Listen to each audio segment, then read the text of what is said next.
சின்ன வயசில் நம்ம எல்லாரோட வீட்லேயும் குழந்தைங்க வந்து ரொம்ப ரொம்ப ஆசையாக சாப்பிட்ட ஒரு டிஷ் தான் நான் இன்றைக்கி பண்ண போகிறேன். எஸ், ஹோம் மேட் திரட்டு பால் தான் வந்து பண்ண போகிறேங்க. ஸோ இதுக்கு வந்து ஒரு 1/2 லிட்டர் வந்து பால் எடுத்துக்கோங்க, இல்லை 1/4 லிட்டர் பால் வந்து எடுத்துக்கோங்க. பால் வந்து நல்லா கொதித்து பாயில் ஆகி வரும்போது நம்ம அந்த மில்கில் வந்து லெமன் ஜூஸ் வந்து ஆட் பண்ணணும். லெமன் ஜூஸ் ஆட் பண்ணிங்கன்னா பால் வந்து நல்லா தெரிஞ்சிருங்க. தெரிஞ்சதுக்கப்புறமா கொஞ்சம் நேரம் ஒரு 2 to 3 மினிட்ஸ் வந்து நல்லா பாயில் பண்ணிவிட்டு அதுக்கப்புறம் வந்து அதில் இருக்க வாட்டரை வந்து ட்ரெயின் பண்ணி தனியாக எடுத்து வச்சுருங்க.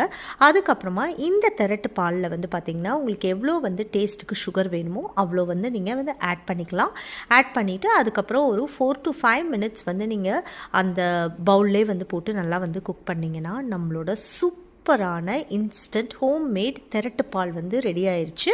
ரொம்ப ரொம்ப சூப்பரான டேஸ்ட்டாக இருக்குங்க. கண்டிப்பாக உங்கள் வீட்டில் வந்து ட்ரை பண்ணுங்கள். ட்ரை பண்ணிவிட்டு உங்களோட கமெண்ட்ஸை கண்டிப்பாக கமெண்ட் செக்ஷனில் சொல்லுங்கள். நெக்ஸ்ட் வந்து இன்ட்ரெஸ்டிங்கான வீடியோவில் நான் வந்து உங்களை மீட் பண்ணுறேன். அது வரைக்கும் see you, bye.